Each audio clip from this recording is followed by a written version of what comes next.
Muy buenas noches con todos ustedes.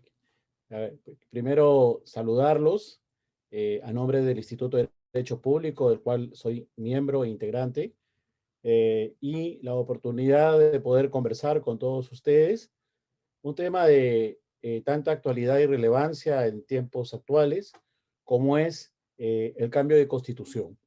Les agradezco por su presencia en esta aula de Zoom, haciendo un esfuerzo seguramente para poder tomarse un poco de su tiempo en estos temas que definitivamente, repito, son de central interés en nuestra colectividad. Así que he preparado unas PPTs para compartirlos con todos ustedes, con el objetivo de hacer un poco más dinámica y metodológica mi exposición, y básicamente enfocándome en un punto de vista teórico, eh, intentando evitar cualquier injerencia o alguna postura política, porque creo que es lo que me corresponde como profesor de Derecho Constitucional y constitucionalista. Así que espero les sea de agrado la presentación que les voy a hacer, y seguramente al final de la misma tendremos una oportunidad para hacer el intercambio de preguntas que pudieran haber en el presente caso, ¿no? También agradecer a Grisley porque nos va a permitir, editora jurídica Grisley, nos va a permitir la oportunidad de poder sortear un ejemplar de los 2 tomos de mi último libro, titulado precisamente Comentarios a la Constitución Política del Perú. Así que bienvenidos y de una vez empezamos.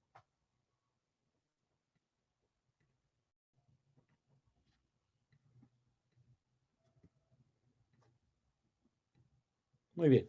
El tema que hoy día nos convoca es esa discusión que se ha venido haciendo, sobre todo a la luz de los últimos eventos electorales, no solamente este en realidad, sino realmente el tema del debate constitucional es algo que no ha cesado desde el año 2000, 2001 en concreto, 2000 cuando el ingeniero Alberto Fujimori deja la presidencia de la República, se va a Brunei y luego a Japón, y se inicia un gobierno de transición bajo la figura presidencial de don Valentín Paniagua Curaçao, y desde ese momento se ha discutido de manera reiterada este tema que nuevamente hoy día se pone en la cresta de la ola con las propuestas de los candidatos presidenciales con ocasión de la segunda vuelta.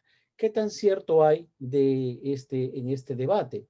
Es lo que quisiéramos explicar. En principio, hacer alguna indicación concreta desde un punto de vista conceptual. ¿Cómo se forma el poder? ¿Cuál es la naturaleza y la formación del poder en una sociedad? Hay un poder fáctico y hay un poder jurídico.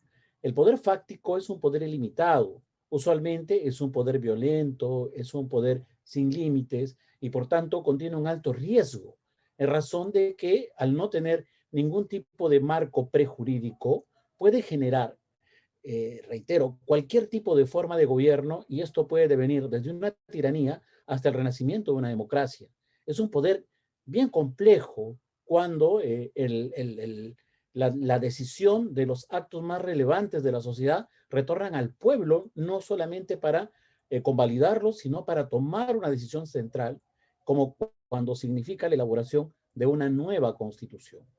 Usualmente, frente a este temor al poder constituyente fáctico, al poder político fáctico, la teoría constitucional ha diseñado un modelo más racional, a través del cual la reforma de la Constitución se hace a través de un canal jurídico.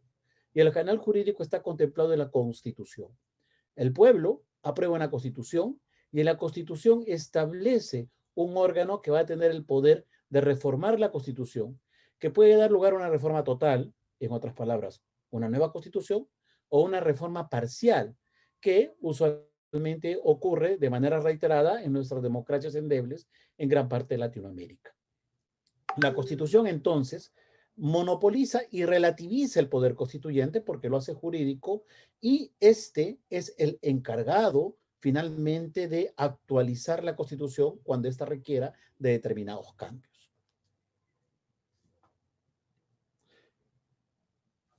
La Constitución y eso debe quedar claro, otorga o establece o diseña poderes limitados. Todos los poderes que se crean a la luz de una constitución son poderes limitados. No hay ningún poder por encima de otro. Claro, en un modelo democrático constitucional hay poderes primarios y hay poderes secundarios. Los poderes primarios constituidos, pero todos limitados. Los poderes primarios constituidos usualmente son el órgano encargado de la reforma de la Constitución, que es el Congreso, y el órgano que interpreta la Constitución, que es el Tribunal Constitucional. Y todos los demás poderes se supone que son poderes secundarios y están sujetos a un conjunto de límites que son controles entre sí a efectos de regular sus atribuciones. El Congreso mismo tiene una naturaleza dual. Es un poder constituido secundario cuando actúa de manera ordinaria, elabora una ley, la ley está sujeta a comprobación constitucional, el presidente puede vetar la ley del Congreso, el Tribunal Constitucional puede declarar inconstitucional, el juez del Poder Judicial puede declarar inaplicable la ley que elabora el Congreso. Pero la Constitución, cuando el Congreso realiza una reforma constitucional, en realidad se convierte en un poder primario. ¿Por qué? Porque está ejerciendo la función que el constituyente originario, que el pueblo le ha asignado, que es el poder de la reforma constitucional. Por tanto, en este caso, el Congreso de la República sí tiene una superioridad en la medida que ejerce ese proceso de modificación de la Constitución. Pero reitero, en el régimen constitucional contemporáneo, todos los poderes son limitados. El presidente de la República, por el mismo hecho de ser presidente de la República, no puede decidir quebrar la Constitución o ir en contra de la Constitución, aún, por cierto, tenga respaldo ciudadano. No se olviden que el ingeniero Alberto Fujimori, cuando convoca al Congreso Constituyente Democrático en el año de 1992, tenía 90% de aprobación, 97 me parece por ciento de aprobación. Por lo tanto, ese nivel de aprobación que le otorgaba legitimidad no le otorgó legalidad, constitucionalidad, en razón de que la constitucionalidad implica el ejercicio del poder de manera limitada por los cauces que establece la Constitución. En ese sentido, si hay una figura presidencial que emerge bajo las reglas de la Constitución, esa figura presidencial se convierte en un garante de lo establecido en la Constitución. Si hay un Congreso que es elegido por una Constitución, se convierte en garante de ese marco constitucional por el cual ha sido elegido. Y básicamente se podrá hacer un cambio sustancial o bien a través de la reforma o encauzando algunos mecanismos por la vía de lo que establece la propia Constitución para poder efectuar un cambio. De lo contrario, lo que estamos invocando es a lo que le señalaba en la primera lámina, el poder fáctico, el poder constituyente fáctico, el poder de hecho, que, repito, no es amparado desde una perspectiva jurídica. Eso es un punto central que hay que tratar de comprender. ¿Cuál es la vía constitucional en el caso peruano? En el caso peruano, la vía constitucional está contemplada en el artículo 206 de la Constitución vigente de 1993. ¿Cómo establece la reforma constitucional esta Constitución y esta cláusula? Bajo dos opciones. Opción 1, debe ser aprobado por el Congreso con mayoría absoluta del número legal de sus miembros y ratificada mediante un referéndum. Es decir, el Congreso puede hacer un cambio total, es decir, una nueva constitución, que tendría que aprobarlo el Parlamento con una mayoría absoluta del número legal, que de 130 significa 67 votos, y luego remitirla al Jurado Nacional de Elecciones, al Poder Ejecutivo, para que convoque a una consulta popular para que ratifique si es que está o no está de acuerdo con el cambio constitucional. Así ocurrió, por ejemplo, con la Constitución del 93, por cierto, ¿no? Y la opción 2 debe ser aprobada por el Congreso en 2 legislaturas ordinarias sucesivas, con una votación favorable en cada caso superior a los 2/3 del número legal de congresistas. ¿Qué significa esto? Que el Congreso puede eximirse de la consulta popular, referéndum, siempre en cuando obtenga en la aprobación de una reforma constitucional total o parcial más de 87 votos de los 130 integrantes que existen en el Congreso de la República. De esta manera, la pregunta que subyace, ¿se puede convocar a una asamblea constituyente? En términos constitucionales, no. No, porque no está previsto esta figura en el artículo 206. Algunos dicen, pero el artículo 31 señala el referéndum para la reforma constitucional. Sí, pero para la iniciativa de iniciar un proceso de reforma. No es para consultar si es que se puede convocar o no a una asamblea constituyente. No está prevista esa figura en la Constitución de 1993. En otros países, en el Perú también, han habido otras opciones, ¿no? Por ejemplo, en el Perú la Constitución de 1828 señalaba que después de 5 años se podía revisar la Constitución, ¿no? Y hacer una reforma total de la Constitución, ¿no? Hay algunas constituciones que prevén algunas fórmulas alternativas, pero usualmente la mayoría de las constituciones establece que es por la vía del Congreso de la República, con una mixtura, con consulta previa o con votación calificada, es como se aprueba un cambio de constitución. Ahora bien, se podría plantear aquí alguna salvedad, como también se realizó en el año 2000. En el año 2000, por ejemplo, ustedes saben, la caída del régimen de Fujimori hizo finalmente que el Congreso elegido el año 2000 se recortara sus funciones hasta el año 2001 y se eligiera a un presidente provisorio. Y esto hizo que finalmente estos congresistas que habían sido elegidos del año 2000 al año 2005 redujeran su mandato parlamentario por un año, y también el caso del presidente de la República. Este procedimiento tuvo lugar y fue validado porque se hizo una reforma de la Constitución, como dicen estas opciones, a través de la opción 2, es decir, se aprobó en 2 legislaturas ordinarias sucesivas la incorporación de una disposición transitoria que ustedes pueden revisar en la Constitución y que señala en esa disposición que excepcionalmente en este periodo del año 2000 al 2005 se iba a recortar ese periodo del año 2000 al 2001 y luego se iba a convocar a elecciones generales. Es decir, se hizo una reforma constitucional para poder salvaguardar la crisis política que en ese momento nos encontrábamos. Es decir, no es que hubo una asamblea constituyente, ni es que no hubo un marco adecuado desde un punto de vista constitucional para poder hacer ese recorte. Se hizo una modificación, lo que en términos reales podría dar lugar a que sí pueda haber una asamblea constituyente en el caso peruano,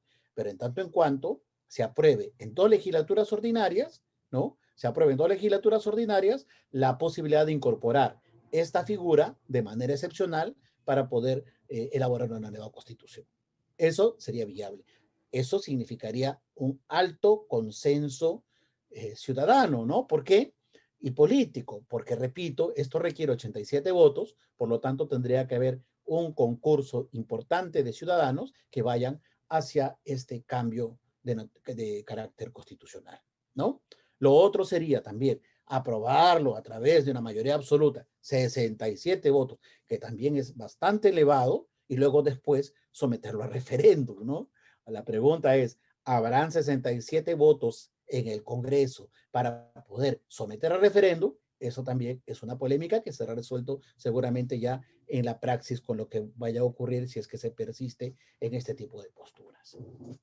Hay un punto que sí nos puede dar lugar a una reflexión, y es que en el año 2001, cuando cae el régimen de Fujimori, se reinstala el Tribunal Constitucional.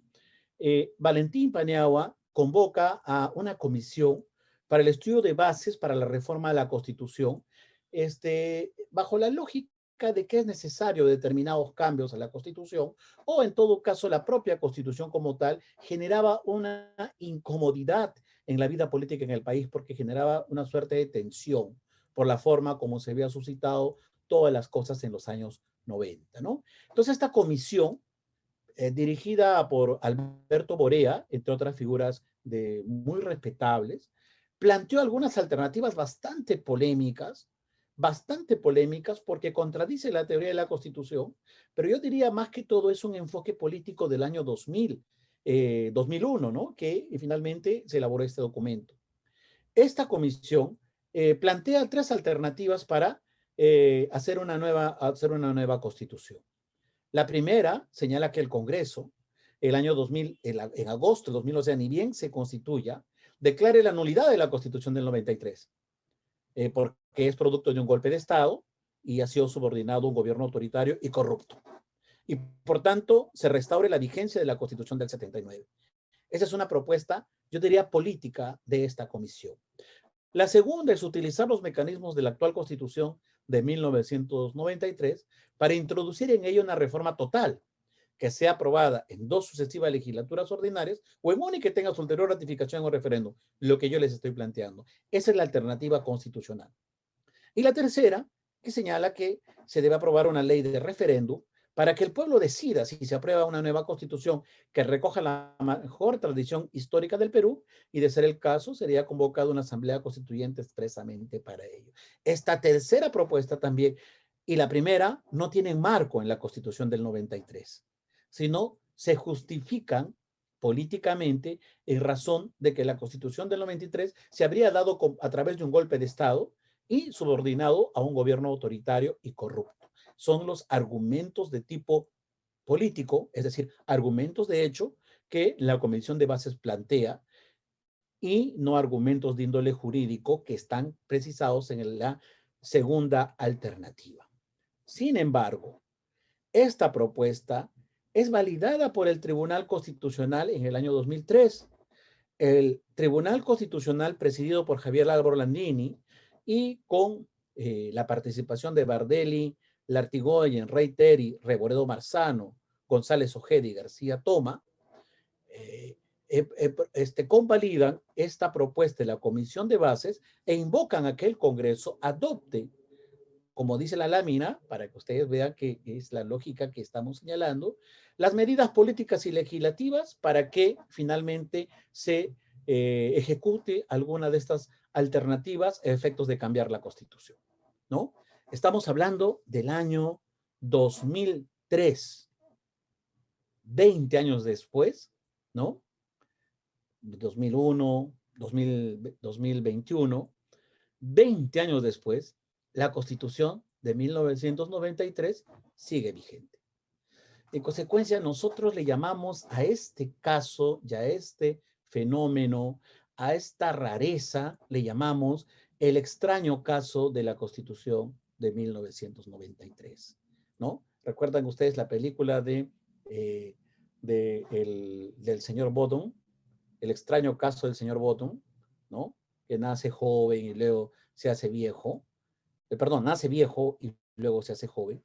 Bueno, algo extraño pasa con la Constitución de 1993, porque después de 20 años ha seguido en vigencia.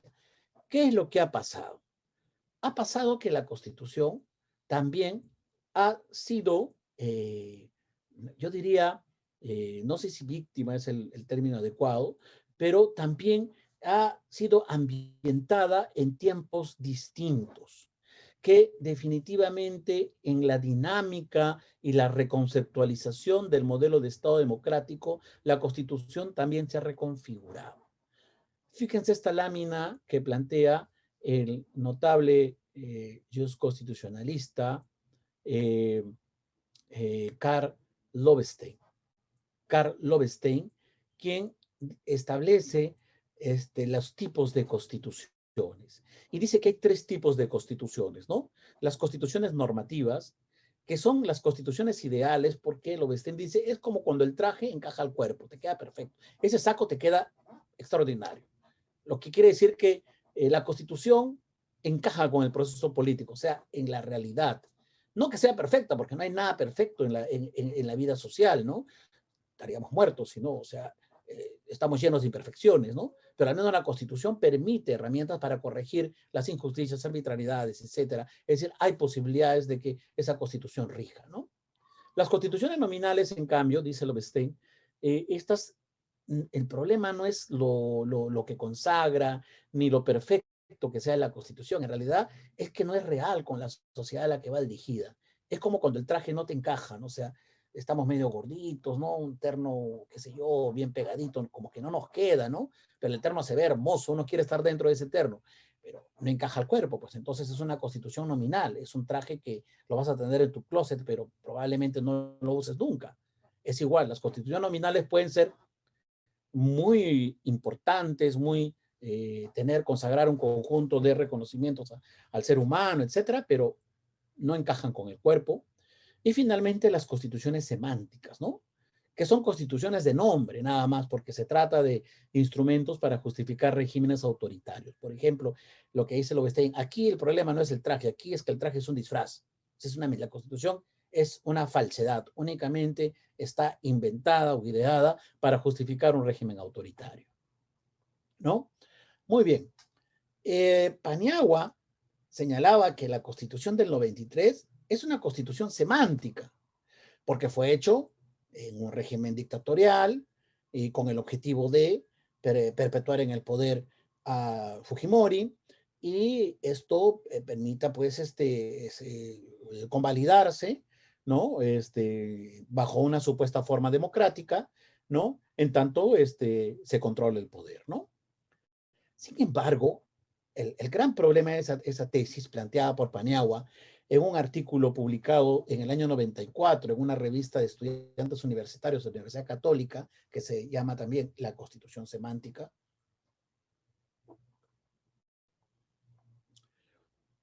En realidad, no es del todo sólida, porque las constituciones semánticas, cuando Lowenstein hace esta clasificación, intenta referirse a las constituciones de Europa del Este, que se dieron con los países satélites de la Unión Soviética para justificar regímenes autoritarios, ¿no? Ocurrió que en todos esos países, cuando cayó el dictador, el gobernante autoritario, la constitución cayó inmediatamente.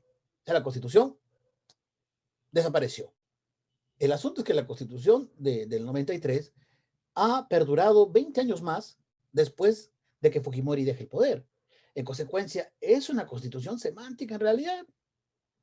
¿O es una constitución normativa? ¿O es una constitución nominal?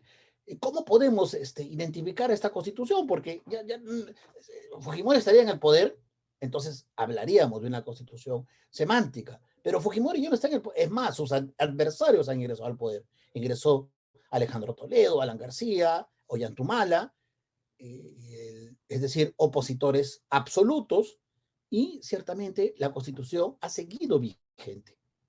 Y extrañamente también este es un tema paradójico, ¿no? Porque fíjense ustedes, ingresa el aprismo, que es uno de los partidos protagonistas de la Constitución del 79, pero sin embargo se mantiene con la Carta del 93, ingresa el nacionalismo, se mantiene con la Carta del 93, es decir, puede ser una constitución semántica bajo estas condiciones, ya es un asunto realmente polémico. Yo creo que no podría ser una constitución semántica. En todo caso, el largo debate va a ser si es una constitución normativa o es una constitución nominal. El asunto creo que pasa porque la constitución del 93 también ha sido o ha tenido varias modificaciones que la han adaptado al proceso político contemporáneo.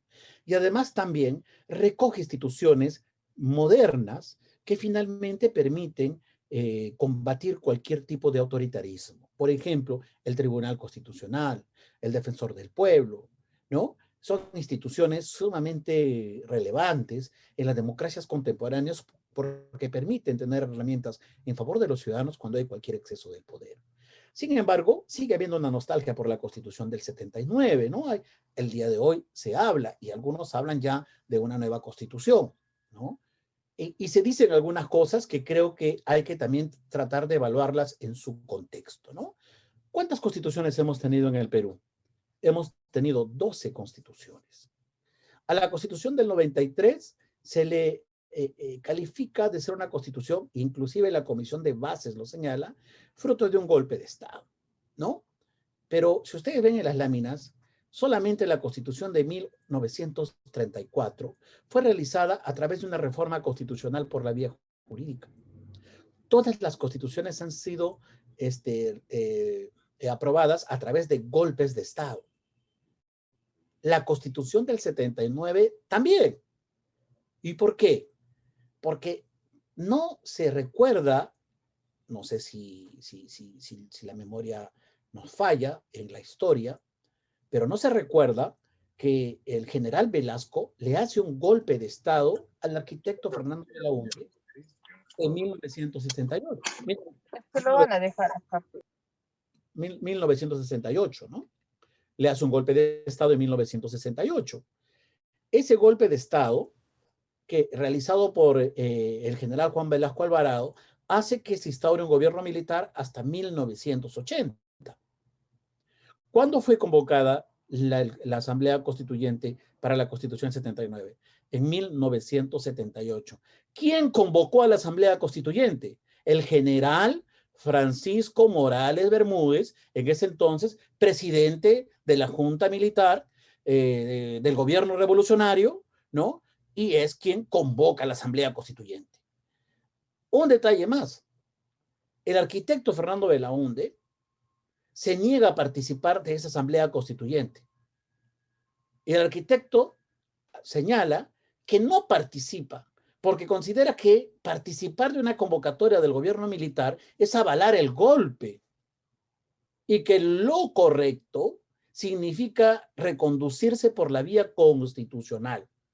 Es decir, devolverle el poder al arquitecto Fernando Belaúnde Terry y él como presidente constitucional convocar por la vía de la cláusula prevista para la reforma en la Constitución de 1933, que era la Constitución vigente, se reformara o se diera una nueva Constitución. Entonces, Belaúnde, por una cuestión de principio, no participa en la Asamblea Constituyente de 1979. Por eso ustedes tienen que Acción Popular no participa en esta convocatoria.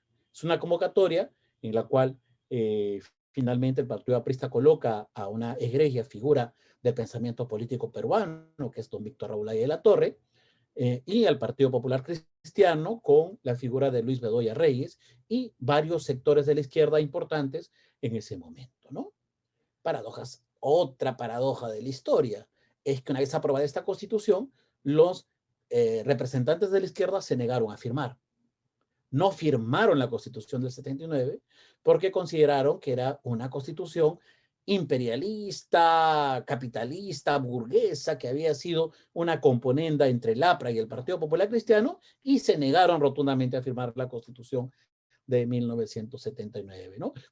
Constitución que luego la izquierda reclamaría o reivindicaría en los años venideros, ¿no? Esas son las contradicciones que tenemos en nuestra clase política nacional, ¿no? Entonces, esto ocurrió y luego después se convoca a elecciones generales y en las elecciones generales gana las elecciones el arquitecto Fernando Belaúnde Terry, ¿no? Nuevamente retorna al poder y el gobierno militar cesa, ¿no? Entonces, esta calificación del origen de las constituciones no es del todo certero, porque usualmente las constituciones son frutos de situaciones de alta complejidad social que se desembocan o bien en un procedimiento fáctico o en un procedimiento jurídico. El asunto es que con el avance del constitucionalismo contemporáneo, los procedimientos fácticos son altamente censurables. Ya no son como en el siglo XIX, cuando el general Lamar o el mariscal Ramón Castilla o el mismo Leguía, que al final terminó en el Panóptico, terminó sus días encarcelado, pero igual ya no es como en esas épocas donde el retorno al poder fáctico con el respaldo popular era suficiente. De lo contrario, el acto realizado por Fujimori, que tenía el 90% de aprobación, lo dice la República, pues prácticamente no le hubiera generado ningún tipo de responsabilidad, porque en ese momento más del 90% de la población finalmente respaldó esta convocatoria y todo lo que sucedió el año 92. Pero ya no es así, sencillamente, ya nadie puede hacer eso. O sea, hoy en día la Constitución se ha reconfigurado, ¿no? Con el Estado Democrático Constitucional. ese concepto de constitución que te genera responsabilidad política, que se entendía en el siglo XVIII-XIX, por eso que se llama constitución política, hoy en día ha sido superado, ¿no? Porque el advenimiento de la era de los derechos, ¿no? La sujeción del poder a los instrumentos internacionales, la reconfiguración de los poderes públicos, etcétera, han dado lugar a que la responsabilidad constitucional no solamente sea política, sino también jurídica. Por lo tanto, por más que yo tenga legitimidad, no me puedo apartar de las cláusulas constitucionales hoy en día, a menos que quiera, a menos que quiera ser sujeto a una responsabilidad que en el futuro puede dar lugar a una consecuencia, como de hecho le ocurrió al ingeniero Fujimori, que luego tuvo que afrontar la consecuencia de haberse ido por el poder de facto para reformar la Constitución.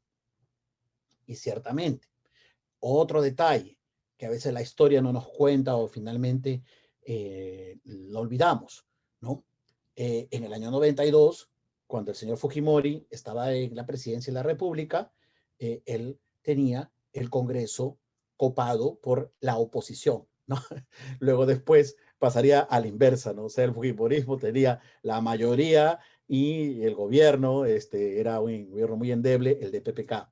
En el 90 pasó al revés. El Fredemo, que formaba parte de la derecha, tenía la presidencia de la Cámara de Senadores, la presidencia de la Cámara de Diputados, tenía la mayoría abrumadora, y Fujimori, que había emergido del último lugar al primer lugar, cualquier parecido con la realidad es mera coincidencia, de pronto tenía una bancada muy joven, muy novel, sin experiencia y pequeña.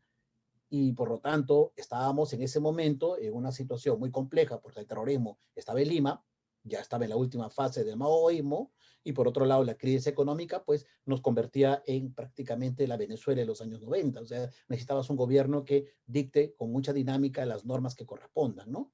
Chirino Soto señala que el Congreso bloqueó a Fujimori porque dictó una ley para controlar los actos del presidente de la República y bloquearlo en cualquier decisión que tome, primero sea consultada con la Cámara de Diputados y la Cámara de los Senadores. Por lo tanto, amarraban las manos a Fujimori.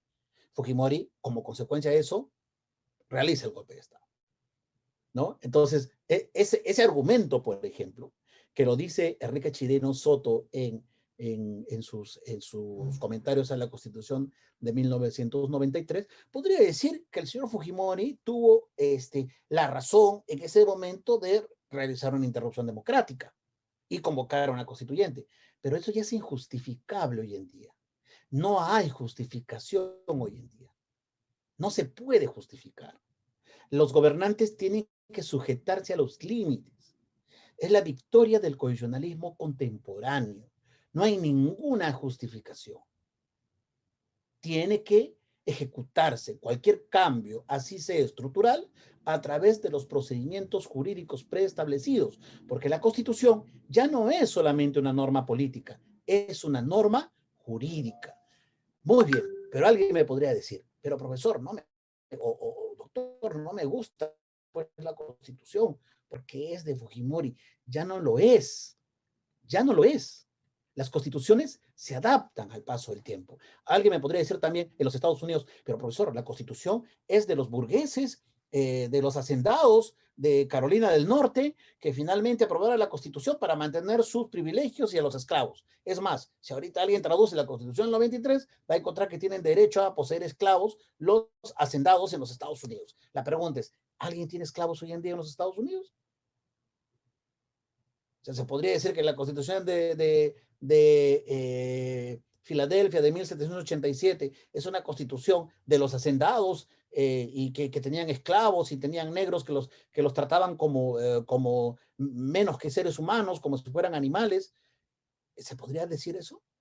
No, ¿verdad? O sea, que las constituciones se van readaptando con el paso del tiempo. La constitución de Suecia es de 1907, la constitución de Bélgica es de 1830, por ahí, más o menos, por ese periodo, pero son constituciones que van cambiando, porque la sociedad y la dinámica social la va adaptando.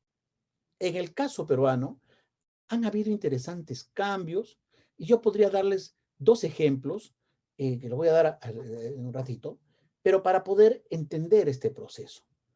Las constituciones son dinámicas.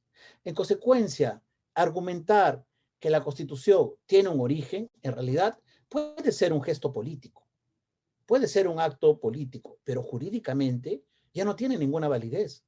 La Constitución está vigente. Se podría argumentar que, bueno, pero se han recortado derechos.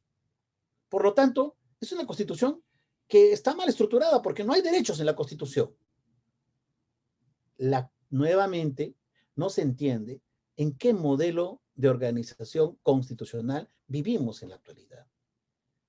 En realidad, hoy en día, no se requiere que los derechos estén establecidos taxativamente en la Constitución, porque vivimos en un modelo de los derechos que emergen de los tratados internacionales en materia de derechos humanos y que se alimentan de la jurisprudencia del Tribunal Constitucional y de los jueces constitucionales y de los demás intérpretes de la Constitución que van configurando los derechos humanos.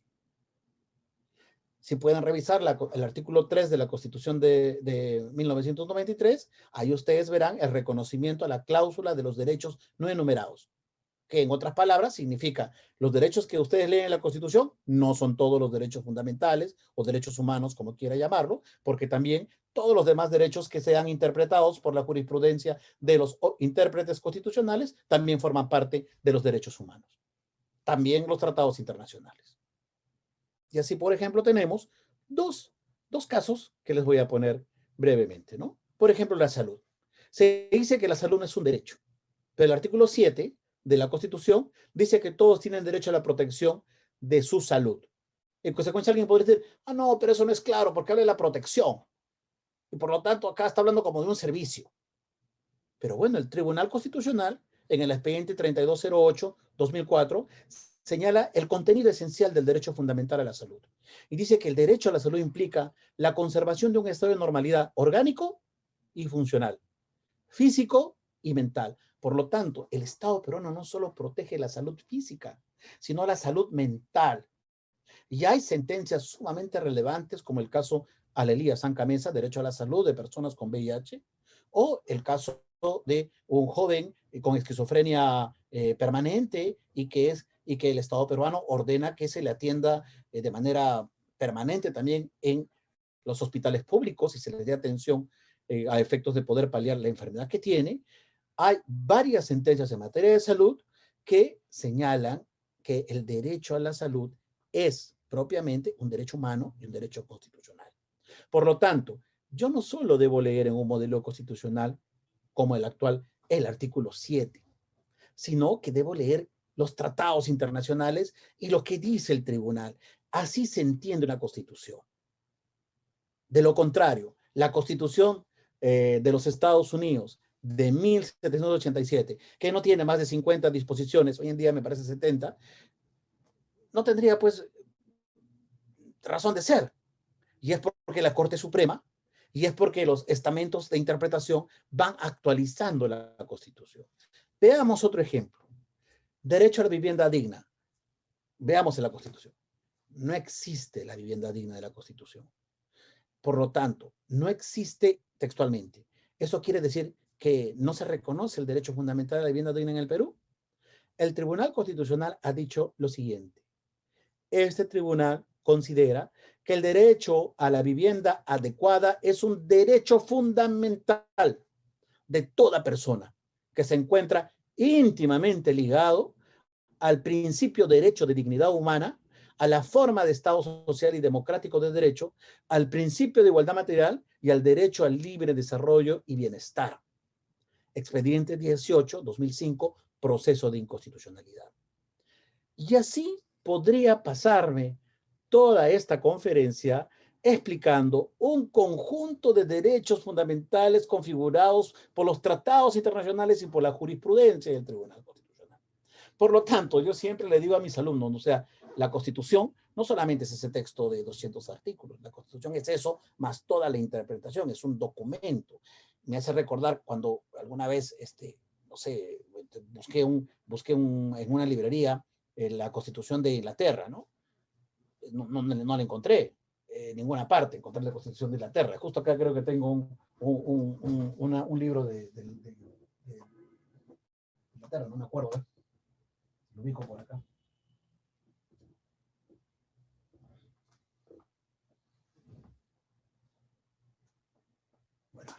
Está bien arriba, si no lo... A ver, un segundito, lo voy a sacar.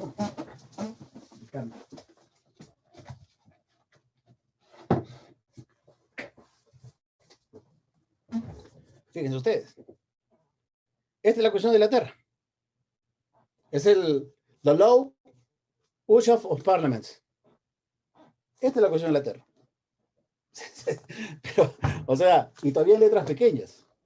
O sea, la Constitución, ¿a dónde me quiero explicar? O sea, es que la Constitución no es propiamente ese texto, o sea, ese texto que nosotros creemos, no. Un modelo que tutele derechos va reivindicando y reconociendo derechos de manera progresiva, de manera reiterativa, ¿no?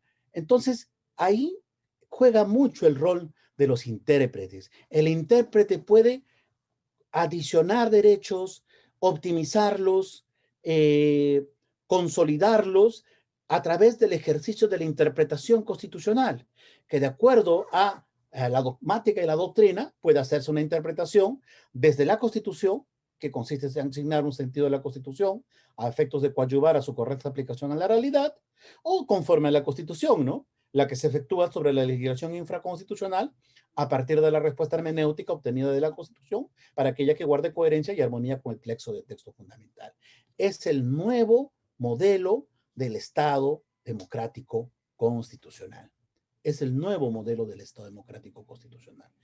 En consecuencia, yo diría, si persistimos en una nueva constitución, básicamente ir a una nueva constitución, nuevamente tomando a uno de mis favoritos, al Carlo Bestein, tendríamos que decir que un cambio constitucional es como una operación al corazón de un ser humano.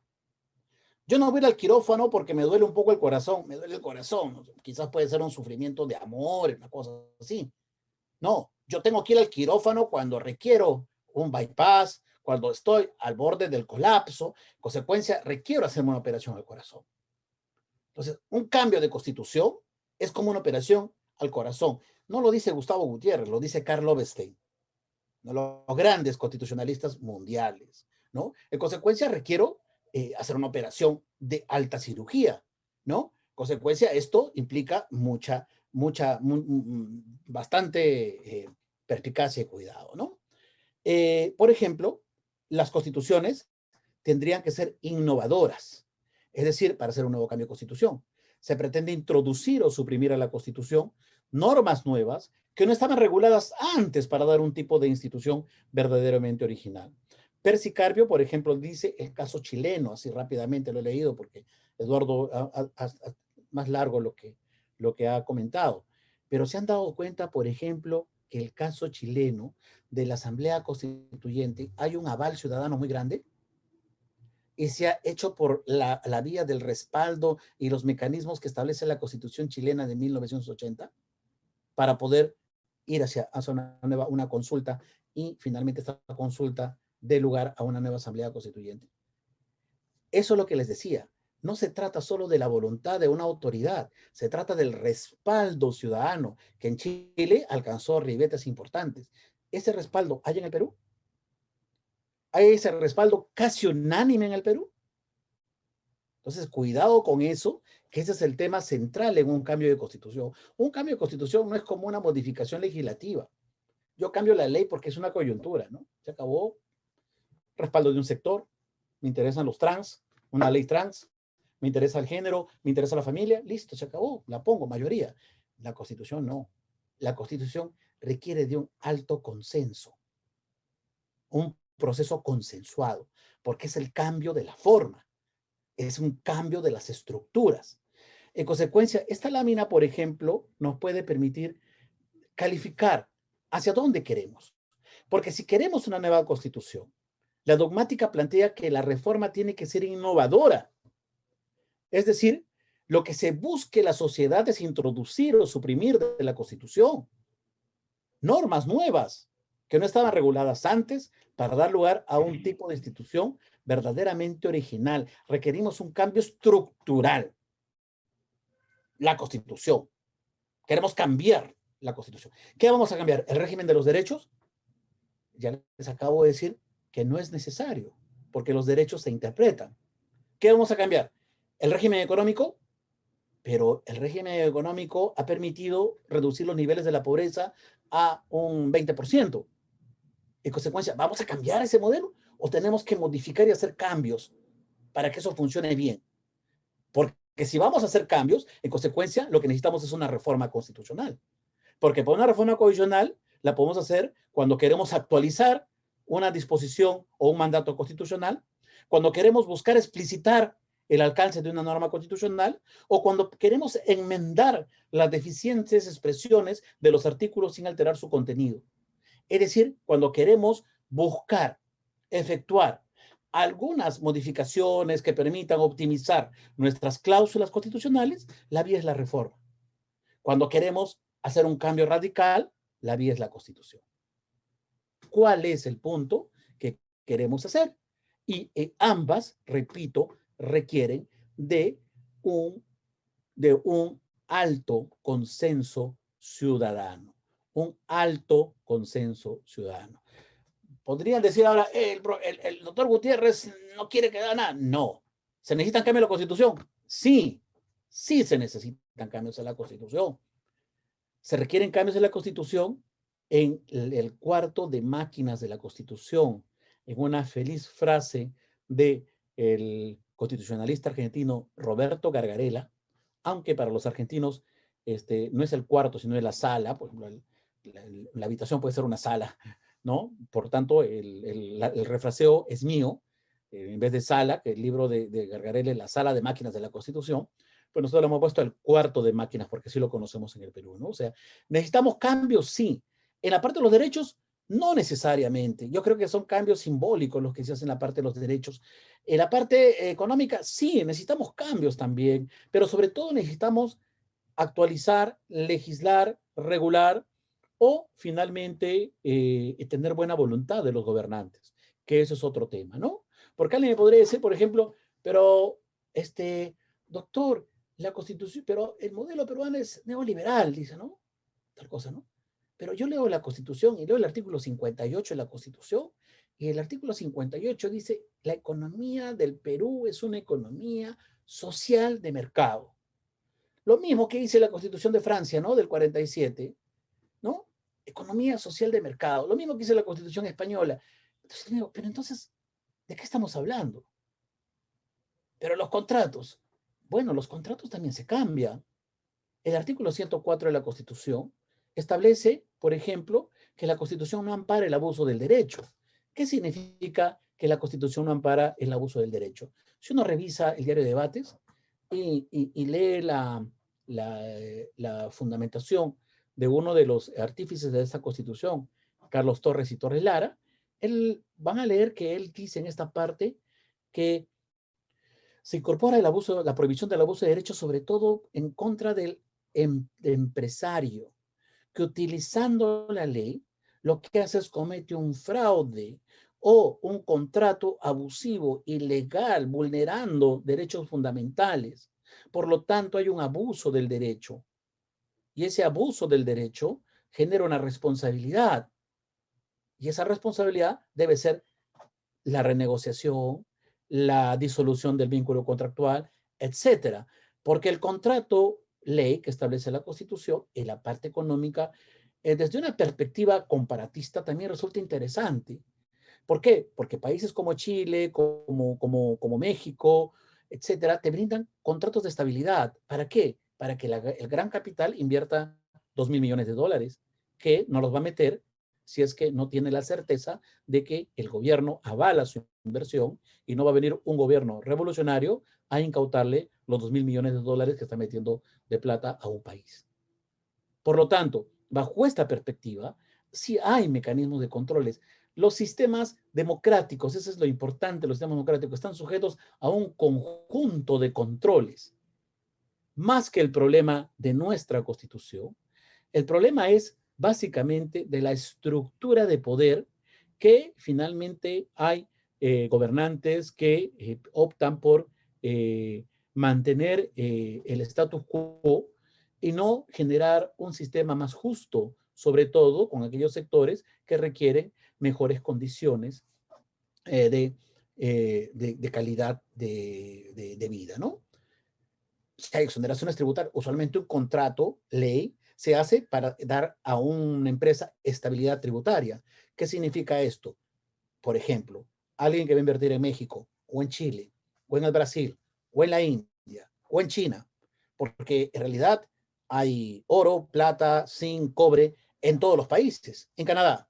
En consecuencia, si alguien va a traer tecnología de punta, 2.000 millones de dólares, esa persona lo que va a decir es, oiga, pero yo voy a hacer una inversión de 30 años. ¿Cuáles son las cláusulas? Porque no quiero que después usted meto mi plata y después de 5 años usted me dice, no, tiene que pagar esto, esta carga, etcétera. Entonces, usted me negociemos, me plantea tanto y resolvemos el asunto. Y busquemos, y yo meto la plata y genero trabajo. Entonces, por eso es que se establecen estas posibilidades. Pero esas posibilidades pueden estar sujetas a regulación, porque puede haber una ley de revisión de los contratos contractuales que realice el Estado.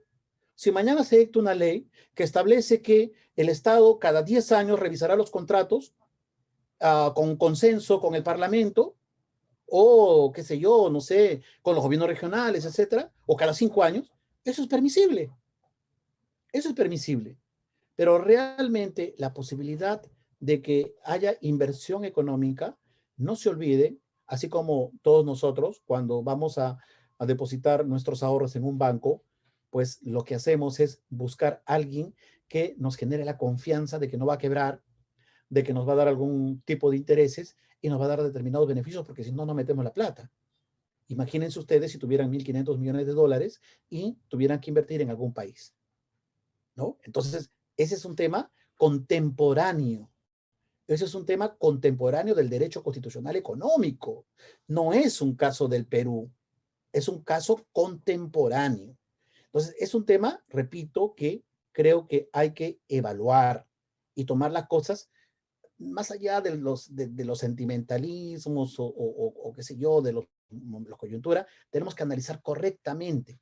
Si es que, por ejemplo, queremos que venga una inversión que monte una petroquímica, que monte una industria para el ensamblaje de automóviles, por ejemplo, o que fabriquen aviones aquí en el Perú, etcétera, y hay inversiones de miles de millones de dólares que pueden generar tecnología, industria, etcétera, y por tanto requerimos establecer un marco legal que permita a ese gran capital invertir en el Perú, ¿no? Porque el modelo, el país, el mundo se ha globalizado y ahora todo es más pequeño. Es por eso que planteo estas propuestas, ¿no? Que creo que son los que debemos, en todo caso, debatir. Debatir, y aquí debiera centrarse cualquier tipo de discusión de índole constitucional. El régimen económico sí requiere cambios, requiere algunas modificaciones. El régimen político también. Probablemente la bicameralidad sea un tema importante. Retornar a la bicameralidad para que mejoren las leyes. El voto facultativo también podría ser un tema de discusión, aunque hoy día vemos, por ejemplo, cuán importante es que la gente vaya a votar. Pero no debemos perder el tiempo, por ejemplo, con la renovación por mitades, que al final es más de lo mismo, o la eliminación de la inmunidad parlamentaria, cuando en realidad esto no es propiamente un problema, sino el antejuicio político. Hay mucha confusión al respecto. O pretendan incorporar requisitos para ser congresista. La mayoría, del 80% de los que han cometido algún acto fuera de la ley son profesionales. Entonces, realmente es absurdo y ciertamente un modelo democrático implica la igualdad de todos para participar en la política. Pero sí creo que hay temas necesarios, ¿no? La reforma de las máquinas. Necesitamos que el Poder Judicial funcione adecuadamente, que los juicios no demoren 10 o 15 años como ocurre en el Perú, ¿no? Un juicio demora en el Perú 10 años. El expresidente Toledo fue investigado por el caso de Coteva el año 2007, se inició la investigación. El presidente Toledo se fue a los Estados Unidos hace 3 o 4 años atrás, después de 10 años de estar en investigación fiscal.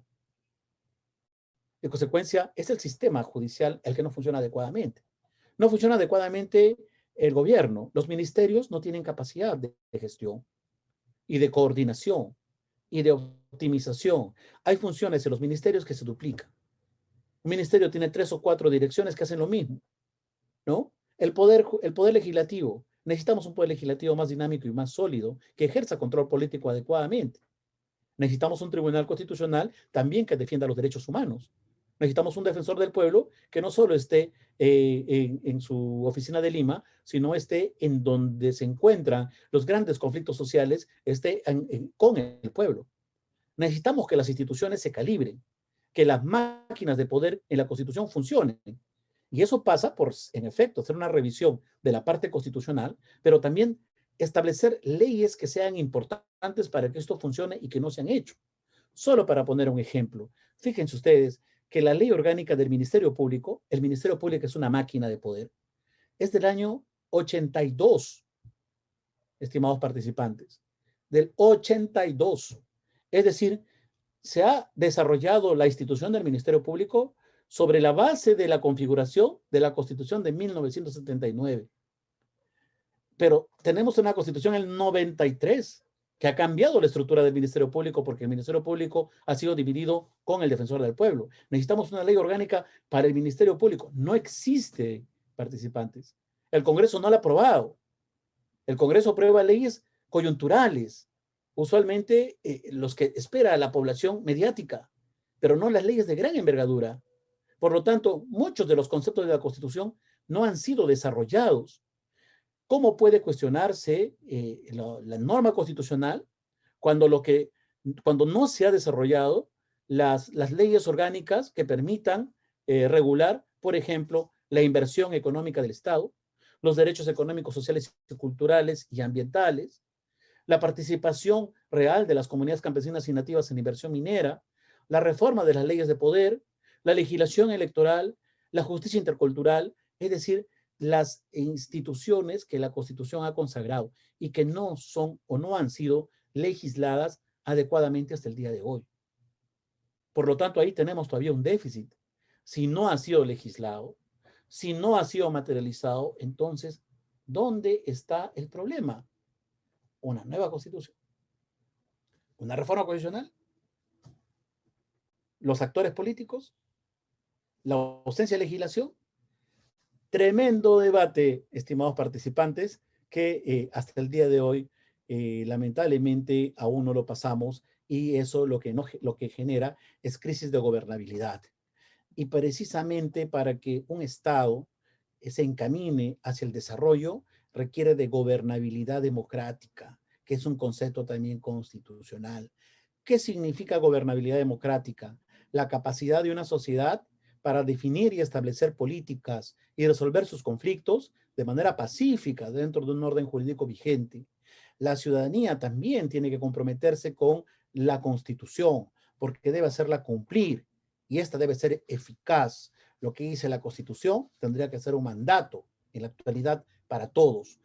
Esa es la condición necesaria de un Estado democrático, en resguardo de los principios y valores constitucionales, que son más allá de las reglas, porque estamos hablando de dignidad, estamos hablando de libertad, estamos hablando de republicanismo, de democracia, es decir, de elementos centrales que comportan los valores democráticos constitucionales.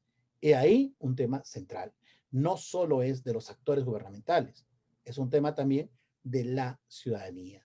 Por eso es que el profesor Carlo Bestein, fíjense que me he pasado el día de hoy citando bastante a Carlo Bestein, señala pues de que la importancia de poder generar un Estado donde se respeten los derechos es sembrar el sentimiento constitucional. Y el sentimiento constitucional es el compromiso con los principios. Los principios. Dignidad, vida, libertad, salud, trabajo, educación. Los principios que muchas veces nos olvidamos. Y para eso necesitamos sembrar un sentimiento constitucional, diría Lobestein, en cada lugar, en cada hogar, en cada familia, en cada escuela. No que las personas aprendan de memoria la Constitución, eso es un imposible, sino que sientan que hay un modelo que definitivamente resguarda los derechos y si no los protege, finalmente haya mecanismos que puedan corregirse. Esa creo que es la tarea central en este debate entre nueva constitución o reforma constitucional. Es decir, en conclusión, más allá de la forma, creo que el tema central debería pasar por el fondo, los derechos, que es, me parece, lo central y lo categórico en estos momentos. Muy bien, les agradezco por la atención.